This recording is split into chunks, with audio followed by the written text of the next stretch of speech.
ng businessforhome.org. Okay, ang sabi sa amin, over the phone, ibibigay 2 awards. Yung isang award, yung number 1 MLM company in the world. Number 2, number 1 MLM CEO. Yung number 3, ang cut-off nung number 3 hanggang April 15 pa. Yung best compensation plan. Okay, so far right now, leading tayo by around 300, 400 votes. Okay, so yung mga hindi pa bumoboto dyan, bumoto ka na. Yung mga hindi pa bumoboto, continue voting hanggang April 15 pa eh.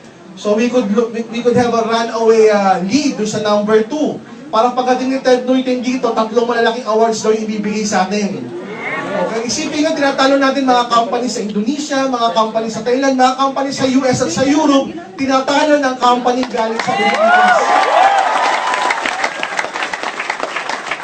Kaya yan ang patotoo na ang Pilipino ang best online networker. Grabe! Diba? Mahilig mag-share, mahilig mag-tag, mahilig mag-like. Kaya tamang-tama yan sa ilalabas nating product na online products. Excited ka na ba doon? Yes! Just to give you an idea kung ano yung isa, kasi we have 3. Isa sa online products that we will have. Okay, number 1, sinusuot. Wala pa eh. Sinusuot pero may kinalaman sa health. Nauubos, hindi pwedeng damit. Pag nagsuot ka, nauubos, paising ng paising. Hindi pwede, okay? Nauubos, may kinalaman sa health, pwedeng i-deliver door-to-door in 200 countries worldwide. Walang problema. Pag nilaunch natin yan, guys, pag nilaunch natin yan, may credit card payment online.